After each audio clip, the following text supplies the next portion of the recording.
The sun hung low over the barren plains, painting the sky in strokes of amber and fire. The wind carried whispers of sorrow through the open desert, stirring trails of dust over the lifeless form that lay by the roadside. Her dress was torn, her hands scraped raw, and her breath shallow as if clinging to life by sheer will. No one had stopped for miles, not the wagons, not the riders, not even the vultures circling above.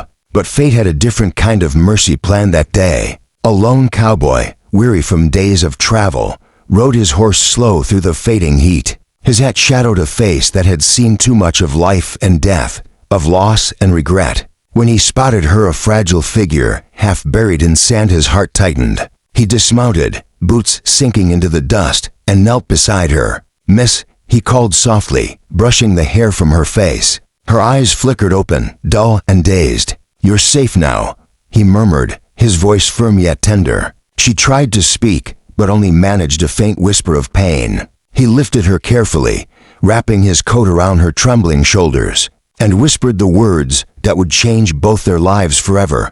"You'll walk again beside me." He carried her to his horse and rode toward his small ranch nestled near the cliffs. The journey was long, each hoofbeat echoing against the silence of the dying day. He didn't know her name or where she'd come from, only that someone had hurt her, left her to die. As the stars began to rise, she leaned weakly against him, the rhythm of the ride calming her shaking breath. When they finally reached his homestead, he laid her gently on his bed, lit the lantern, and tended to her wounds. The blood, the dust, the fear, it all spoke of cruelty beyond reason. Yet, in that small cabin, there was something the world outside had long forgotten: compassion. Over the next few days, the cowboy worked quietly, cooking simple meals, keeping the fire warm, and never once asking her about the scars that haunted her. He only said, "Rest easy. The dust doesn't decide where you end, it's the will to rise that does."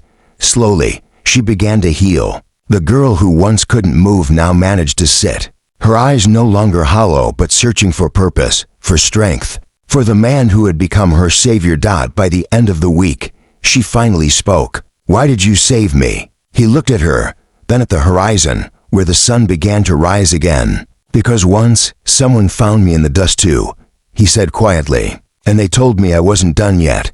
She watched him in silence, tears filling her eyes, and for the first time, she smiled, a small, fragile smile that broke the chains of despair. The cowboy smiled back, tipping his hat. There, in the lonely expanse of the frontier, to broken souls have found a reason to keep going. And as the wind carried the scent of new dawn, she whispered back to him, "Then I'll walk again beside you." Days turned into weeks, and the woman, now stronger, took her first trembling steps on the dusty ground outside the cabin. The cowboy stood nearby, his steady gaze filled with quiet pride. "That's it," he said softly. One step at a time.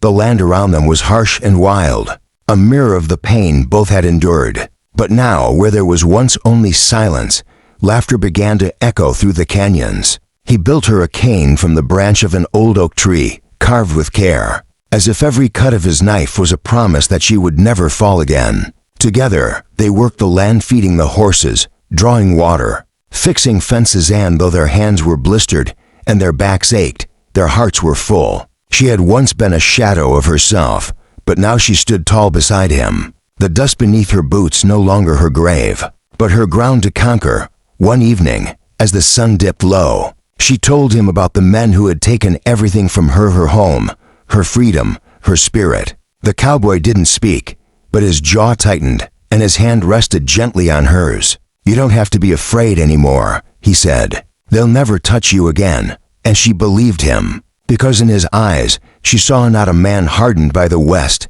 but one shaped by it, strong, loyal, unbreakable. Together, they built a new life, brick by brick, under a sky that had once watched her suffer and now watched her heal. Weeks later, she stood at the same spot where he'd first found her. Only now, she stood tall, proud, and free. The cowboy walked beside her, and for a moment, they both looked out across the endless desert. "You kept your word," she said softly. He smiled, tipping his head against the wind. "And you kept your promise to walk again." That night, as they sat by the fire, the woman looked into the flames and whispered, I think maybe the dust didn't bury me after all, it just led me to you." The cowboy said nothing, but the warmth in his eyes said everything. Two souls lost to the cruelty of the West had found light in each other's shadow. And as the camera of fate panned out over the wide, silent plains, the narrator's voice would rise. "Sometimes, the West doesn't give second chances, but when it does, it sends you someone who will make you believe again."